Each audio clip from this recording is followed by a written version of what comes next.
Então Jesus contou outra parábola. O reino dos céus é como a semente de mostarda que alguém semeia num campo. É a menor de todas as sementes, mas se torna a maior das hortaliças. Cresce até se transformar em árvore. E vêm as aves e fazem ninho em seus galhos. Jesus também contou a seguinte parábola: o reino dos céus é como o fermento usado por uma mulher para fazer pão. Embora ela coloque apenas uma pequena quantidade de fermento em 3 medidas de farinha, toda a massa fica fermentada. Estamos conversando sobre os mistérios do reino de Deus. Aliás, esse mistério, não os mistérios, o mistério do reino de Deus é alguma coisa muito interessante para nós percebermos. É a revelação do reino de Deus feita por Jesus. Diferente daquilo que imaginavam as pessoas no Velho Testamento, o reino de Deus não vem como o pessoal do Velho Testamento imaginava, vem de uma forma diferente. E nós temos falado sobre isso nos últimos domingos, não dá para a gente voltar tanto atrás assim, mas dá para a gente se lembrar que o reino de Deus, por exemplo, parte do mistério do reino de Deus é que ele pode ser resistido. O reino de Deus pode ser resistido, diferente da imagem que o pessoal do Velho Testamento tinha, de um reino poderoso, que chegava com autoridade e poder e passava por cima de todo mundo.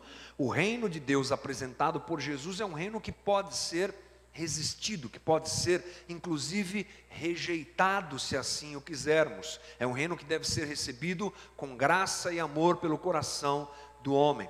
A outra coisa que nós aprendemos nos últimos domingos é que o reino de Deus, ele não é aquele que acaba com o mal. Ele está aqui, ele está presente entre nós, já foi inaugurado por Jesus o reino de Deus.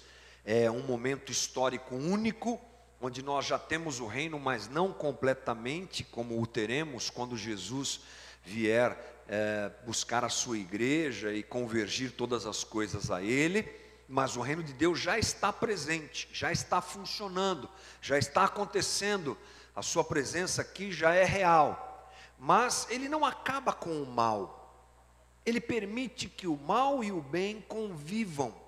Ele não acaba com os malvados, ele não salva somente os bons, ele permite que o joio e que o trigo continuem convivendo. Essa é a ideia da parábola do joio e do trigo, analisada por nós semana passada. E aqui nós chegamos numa parábola muito curta, aliás, 2 parábolas que devem ser trabalhadas de uma mesma forma, juntas, porque elas representam a mesma coisa, nos levam ao mesmo entendimento, que é a parábola do grão de mostarda e a parábola do fermento. São pequenas parábolas de Jesus que aparecem também nos outros evangelhos e que apresentam mais uma característica do reino de Deus. Uma característica bem interessante, que é a seguinte: o reino de Deus é desprezível, é pequeno. A palavra desprezível eu sei que soa forte demais para nós. A gente não está acostumado a ouvir uma coisa dessa quando se fala de reino de Deus, mas é uma verdade importante para a gente pensar e analisar, incorporá-la no nosso conhecimento. Jesus usa o grão de mostarda e o fermento justamente com essa intenção. Aliás, os rabinos da época de Jesus, quando queriam falar sobre algo desprezível, pequeno, exageradamente pequeno, a ponto de ser desprezível, e essa é a conotação que nós vamos entender que se dá ao fato do reino do céu ser desprezível, eles usavam o termo grão de mostarda. Por isso que Jesus pega essa ideia, esse conceito da tradição rabínica e traz ao entendimento dos discípulos e traz a nós também. O reino de Deus é tão pequeno, mas tão pequeno e tão desprezado por ser pequeno, que Jesus usa um termo que é o termo que se referia a isso, e que estava na boca daqueles rabinos, que é o grão de mostarda. Então, quando nós olhamos para essa forma de observação, nós podemos analisar a história do Evangelho, passar os nossos olhos sobre ela e perceber que é uma verdade. Lembre-se comigo como tudo começou. Hoje o evangelho é grande, forte. A igreja cristã, e nas suas mais diversas situações, está espalhada pelo mundo. Bilhões de pessoas servem a Jesus Cristo e se declaram cristãs. Mas como é que tudo começou? Lembre-se, Jesus nasceu de um jeito simples, em um lugar simples. Belém não era um lugar importante. Aliás, em vários mapas da época, a cidade nem sequer era registrada. Para você ter uma ideia, como Belém era um lugar desprezível e desprezado.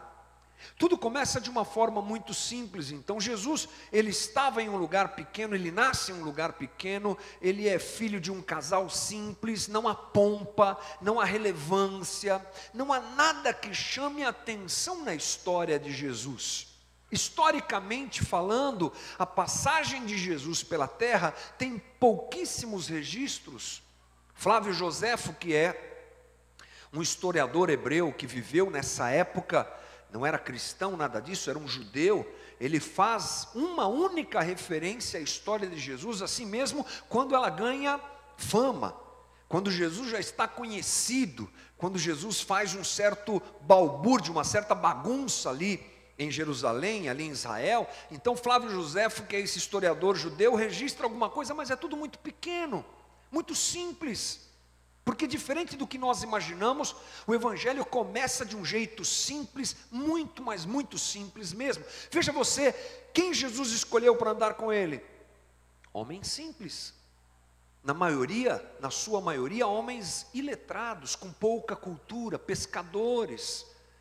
Homens que trabalhavam lá no batente, no dia a dia, são os homens escolhidos por Jesus para andar com ele. Ele não escolhe grandes mestres, ele não escolhe homens muito conhecidos, políticos famosos, gente de influência na sociedade. Não, ele vai atrás dos simples.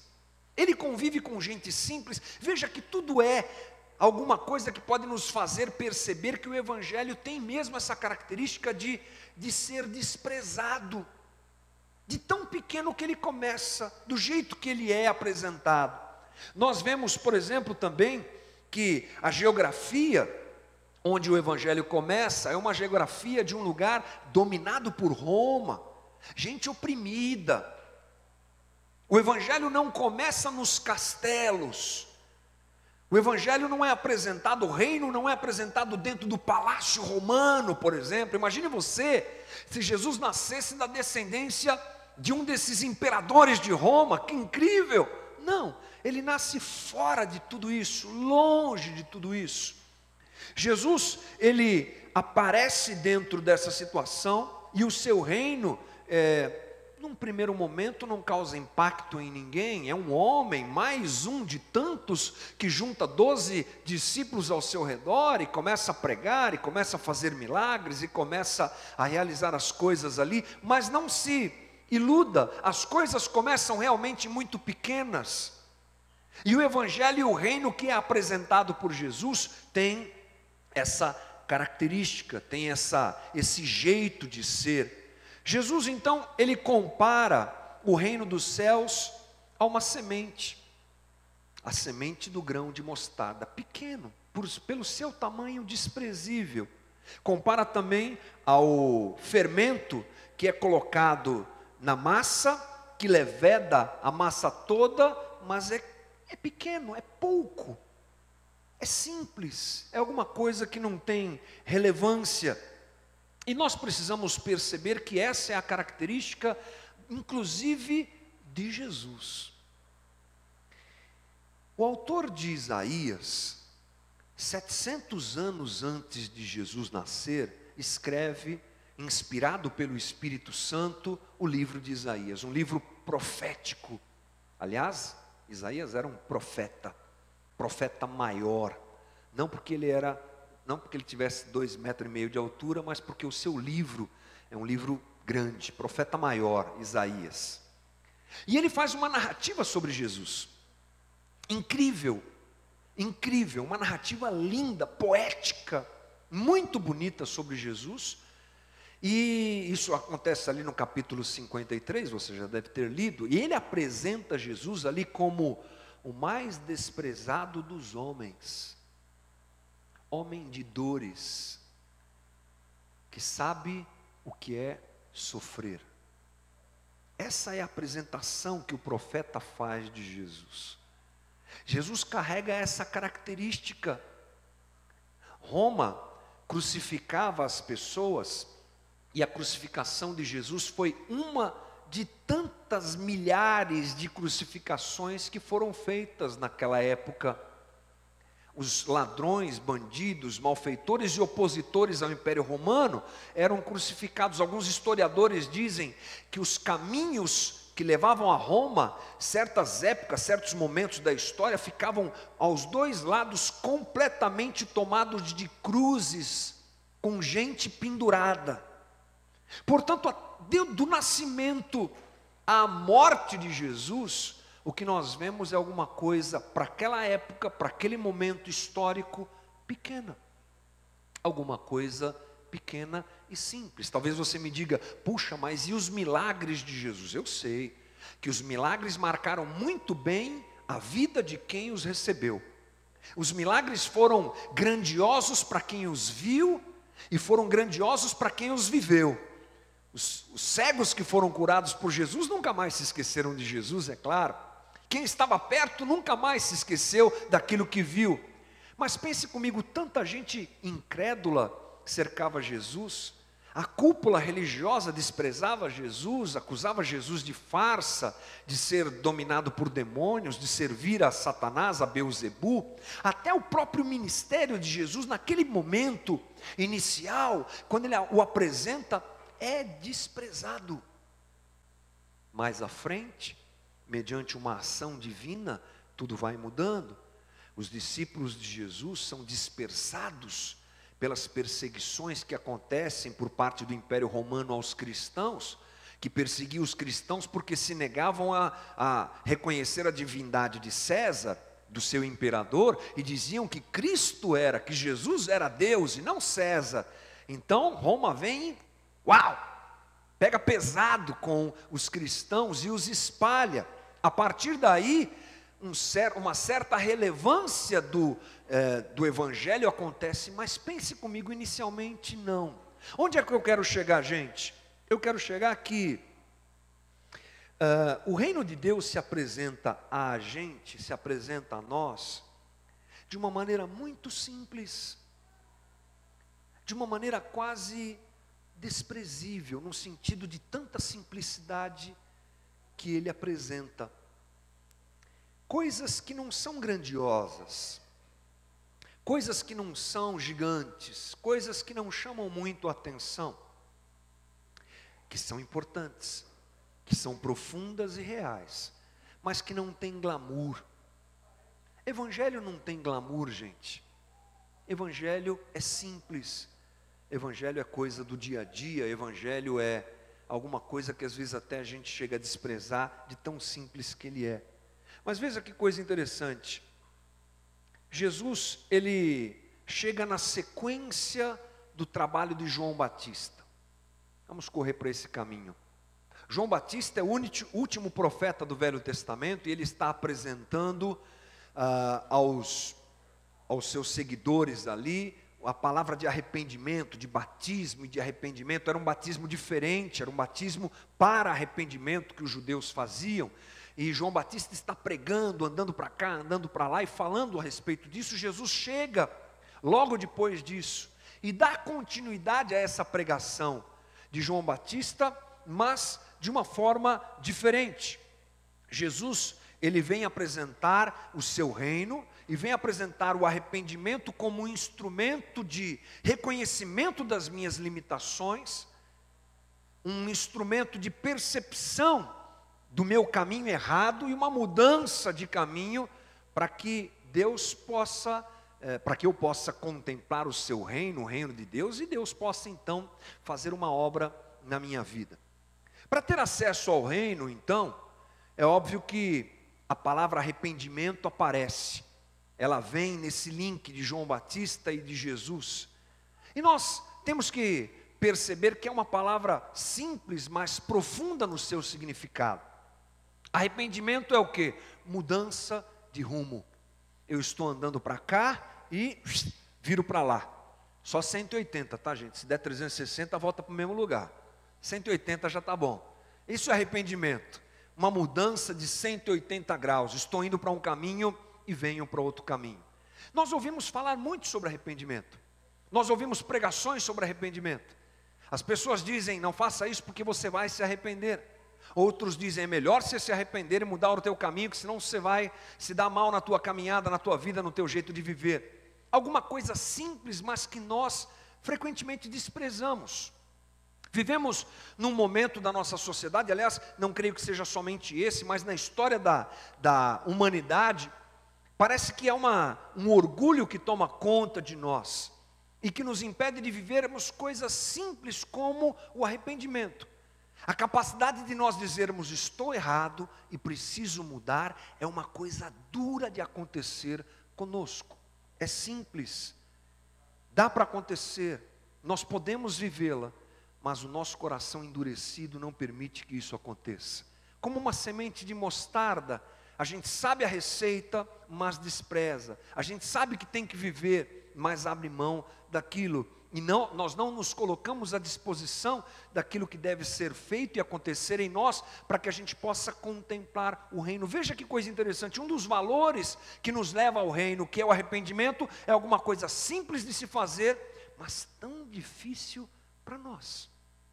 Na luta que temos entre carne e espírito, entre valores humanos, sentimentos humanos, vontade humana e vontade de Deus, essa luta a gente acaba frequentemente se perdendo, ou perdemos essa luta porque o que devemos fazer, não fazemos, coração endurecido e difícil para fazer uma coisa simples que é se arrepender.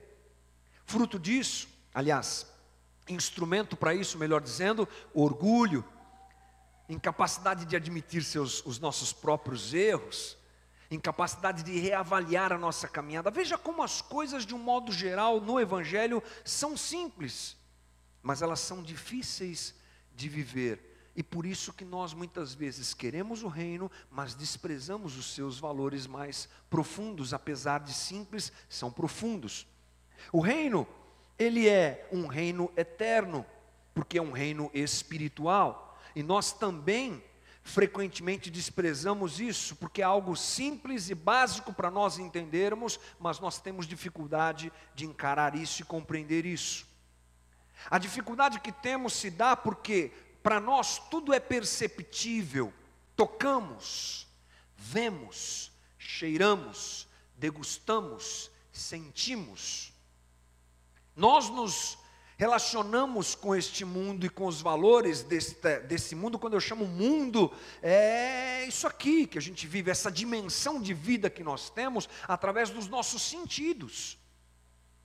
E quando pensamos em mundo, o que nos vem de cara é essa relação. Se eu toco, se eu vejo, se eu cheiro, se eu sinto, se eu provo, então é real. O que não está nesse campo é irreal. É aí que entra o instrumento da fé, que nos possibilita uma relação com coisas que nós não sentimos, não tocamos, não vemos, não provamos, mas elas existem. O autor de Hebreus diz muito claramente isso quando ele começa a definir fé. Fé é a certeza das coisas que eu espero, a convicção de fatos que eu não vejo, mas eu sei que eles existem. A fé é um instrumento para eu me relacionar com aquilo que eu não vejo, que eu não sinto, que eu não percebo de uma forma física, mas existe, eu sei que existe. O reino de Deus tem essa característica de ser um reino que está aqui atuando, mas não pode ser visto. Isso a gente às vezes se sente frustrado por isso. Já conversamos aqui que nós não podemos confundir reino de Deus com igreja, reino de Deus com instituição. Reino de Deus é muito mais do que isso, mas pela necessidade que nós temos de lidar com essas coisas desse jeito que eu disse, através do sentimento, da proximidade, de tocarmos e vermos, a gente coloca o reino de Deus dentro da igreja, por exemplo. Encaramos a igreja como o reino de Deus. Não se sinta culpado se você já fez isso, eu fiz muito isso. Vou fazer a obra de Deus, vou lutar pelo reino de Deus. Eu estava lutando pela igreja, pela instituição. Eu estava lutando por uma estrutura, e não estava, muitas vezes, nem em ligação com o reino de Deus, aquilo tinha. Mas na minha ignorância, e na falta de entendimento que eu tinha, lutar pela igreja, pela denominação, pela estrutura, era lutar pelo reino. E nós não percebemos isso, porque estamos aí envolvidos no dia a dia, nossa correria, nossa loucura, e pouca gente às vezes para falar isso para a gente. E as pessoas querem que a igreja mesmo seja enaltecida, a instituição seja enaltecida. E aí a gente perde o entendimento de que o reino não pode ser visto. Como assim? Não pode ser visto, gente. Ele não tem um lugar, ele não tem uma estrutura. Jesus respondeu dessa maneira aos seus discípulos e aos fariseus que questionaram a ele sobre isso. É o texto base da nossa série de conversas, Lucas 17, 21. Se perguntarem para vocês aonde é que está o reino, não diga assim, está aqui, está lá, está acolá, está na Bahia, está em Manaus, está na igreja A, está na igreja B, está na igreja C. Não, não, o reino de Deus está entre vós e dentro de vós. Alguma coisa que a gente não vê. Por isso, desprezamos, porque a gente gosta do que a gente vê. Nós somos movidos pelos olhos, pelos sentimentos, e desprezamos o próprio reino, que não aparece como nós gostaríamos que ele aparecesse. Para nós é difícil perceber que às vezes uma conversa que nós temos com o nosso vizinho, que está com dificuldade de cuidar do filho dele, que talvez, provavelmente, quem sabe, está se envolvendo com alguma coisa que não deveria, e você está lá varrendo o teu quintal, e o vizinho aparece, e você dá bom dia para ele, ele fala um bom dia meio amarelo para você, e você percebe, tem alguma coisa errada. E naturalmente você fala, ô seu João, o que é? Que esse bom dia amarelo aí, está tudo bem? E aí o seu João começa a abrir o coração e começa a falar, porque o Júnior está me dando trabalho. Aí você coloca a vassoura do lado ali e vai, debruça ali no muro e começa a conversar com o seu João. E o seu João vai falando do filho dele e você vai se enchendo de compaixão daquela situação. E você vai falando, mas calma, seu João, não, isso aí não adianta, que você não vai resolver isso com violência, com força. Olha, vamos conversar mais. Olha, Deus tem um plano para essa situação. E você vai falando, e você vai apresentando a Bíblia para aquela pessoa. A gente não consegue entender que o reino de Deus está ali, porque é desprezível, mas está ali. Está no bem que nós fazemos ao próximo, sim. Está presente na nossa comunidade, na nossa coletividade, sim. Mas está presente em coisas que nós costumamos abrir mão, ou desprezar, melhor dizendo. Porque o reino de Deus tem essa característica. Ele está presente, mas ele não é algo que nós podemos apalpar, pegar e, sei lá, fazer o que a gente quer fazer com essas coisas, né? Por isso a gente passa batido na percepção. Passamos batido em perceber onde Ele está, como que está acontecendo. Olha o reino de Deus ali, ó. Olha o reino de Deus ali. Não é grande, mas está acontecendo. Nós gostamos de aglomeração. Nós gostamos de muita gente, de coisa grande. Nós gostamos de coisa que enche os olhos. Cuidado, porque o reino de Deus, na maioria das vezes, está presente nas coisas que nós desprezamos. É a tua leitura bíblica todo dia, é a tua oração todo dia, é o jeito que você trata as pessoas, é a maneira como nós nos relacionamos aqui dentro e fora daqui. O reino vai aparecendo, gente, vai se estabelecendo através de coisas que nós não damos valor. E a última coisa que eu quero te dizer é que o reino de Deus é alguma coisa que precisa ser vivido e encarado individualmente. Cada um de nós dará conta de si mesmo a Deus, é o que diz Romanos 14. E há uma responsabilidade muito grande nisso, e ela deve ser absorvida por mim. Algo que nós também desprezamos. Algo que parece que não mexe com a gente. Porque quando a gente fala de reino de Deus, a gente já pensa no coletivo, né? Reino é muita gente. É todo mundo. E a gente coloca todo mundo junto, a avaliação que a gente faz das coisas é de todo mundo estar junto, tudo é junto, tudo é ele, e eu e ele, eu e ela e eu, tudo junto, tão misturado, é isso aí. É claro que Deus trabalha o seu reino na manifestação da coletividade, é claro, gente. É claro que quando a gente está aqui, por exemplo, numa reunião como hoje, e a gente se propõe a amar o irmão que está do nosso lado, a gente chega aqui junto, e eu ofereço o meu dom para você, e você oferece o teu dom para mim, e a gente faz essa troca saudável de dons uns com os outros. Puxa, o reino está presente na coletividade. Está. Não posso desprezar isso, de jeito nenhum. Mas eu não posso supervalorizar essa situação, e esquecer da minha individualidade, e desprezar isso também, que é uma coisa que nós eventualmente fazemos. Queremos servir a Deus só no meio da muvuca, e da multidão, e da coletividade. E desprezamos o chamado que Deus faz a nós como indivíduos, a nossa caminhada individual com o Senhor, porque diante de Deus, nós responderemos individualmente pelos nossos atos. Eu não vou poder atribuir a minha vida, a minha caminhada, as minhas escolhas ao meu pai e à minha mãe. Assim como eu não vou poder cobrir os erros dos meus filhos, como sendo pai deles, e dizer: não, Senhor, sou eu que estou dando uma cobertura, ajudando meu filho, tomando o lugar dele. Não existe isso, gente. E essa é uma coisa que nós eventualmente esquecemos e também desprezamos. É o tempo de nós, então, percebermos o reino nas pequenas coisas, porque ele está presente. Nas coisas de pouco glamour e pouca luminosidade e grandeza, ali está o reino.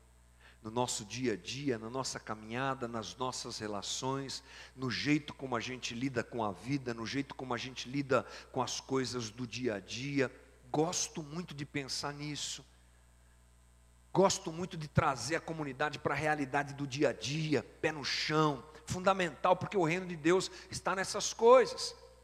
Falamos um pouco sobre isso semana passada, essa tendência de queremos subir, de querermos transcender, enquanto o nosso lugar, a gente precisa entender que ele acontece aqui, agora, pé no chão, e a gente se esquece que o reino é feito por coisas e se apresenta através de coisas muitas vezes desprezíveis. Vamos abrir os olhos, gente. Vamos abrir os nossos olhos e perceber o reino aonde ele realmente está, aonde realmente ele está presente. Vamos desmascarar as coisas que muitas vezes parecem apresentar o reino, mas não apresentam. São só fruto da religião, fruto do ego humano, fruto de coisas que não tem nada de espiritualidade real, é tipo assim, nada, não leva a nada, não surte efeito nenhum, é só para encher a nossa barriga, é só para satisfazer o nosso ego, a nossa vontade, mas não são a manifestação do reino. Vamos olhar para os valores do reino pequenos, simples, às vezes desprezados, e vamos encontrar Jesus e vamos encontrar o seu reino nessas coisas em nome de Jesus. Amém, gente?